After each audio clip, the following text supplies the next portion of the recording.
cette année-là, tu as 627 la vie dont Rosie l'a inclus, qui tient là pour moi contre Monsanto. Il y a aussi plus de 60 pays aussi qui là-dedans. Juste peut-être concernant la marche contre Monsanto, en effet, Gaël l'a dit, c'est un événement international qui existe depuis maintenant 2 ans, je crois, si je ne dis pas de bêtises, qui a lieu en général 2 fois par an, ça dépend des pays. Bon, on vit une urgence par rapport à ça. Il est évident que depuis quelques années, l'alimentation est complètement transformée, qu'on ne sait plus vraiment ce qu'on consomme, que les producteurs ne jouent pas le jeu aussi en étiquetant bien leurs produits pour comprendre ce qu'il y a réellement. Donc je crois que les gens ne sont pas bien informés sur ce qu'ils mangent. Je pense que ça, c'est la première raison de la marche, aussi à Maurice, c'est de faire comprendre aux gens qu'ils ouvrent un peu les yeux sur ce qu'ils mangent, essayer de comprendre comment on produit localement les aliments et comment ils sont produits aussi au niveau international. Les OGM, les gens vont dire ouais mais qui était ça, ou ils vont dire par exemple mais est-ce qu'il y a des OGM à Maurice? Oui, en fait il y a des OGM à Maurice. Pourquoi il y a des OGM à Maurice? Parce que une grande partie des produits importés qu'on consomme contiennent les OGM. Il faut savoir qu'il y a beaucoup dans certains produits, on voit les fameux E quelque chose, là, les E104, les E400, je sais pas quoi et tout ça. Tous ces produits-là, ce sont généralement des additifs qui sont rajoutés dans les aliments, généralement à base de maïs, de colza, de soja par exemple. Aujourd'hui, quasiment tout ce qui est produit en maïs, colza et soja dans le monde, ce sont des OGM. L'agent orange est un produit de Monsanto. Donc en fait, ça a été développé par Monsanto. Il dit que c'est sans danger.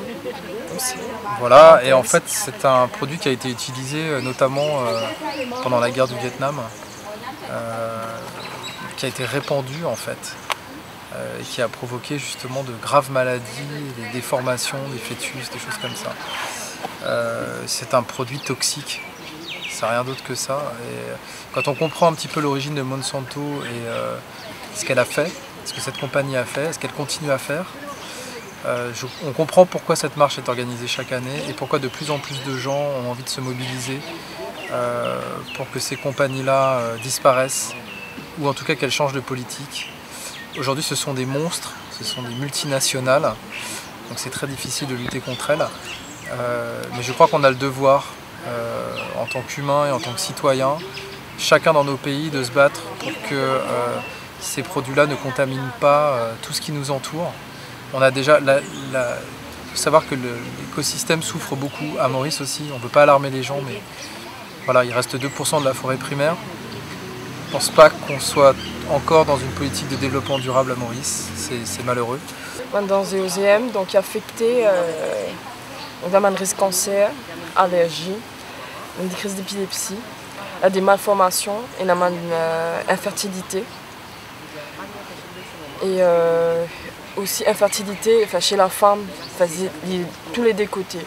La femme stérile et les hommes infertiles.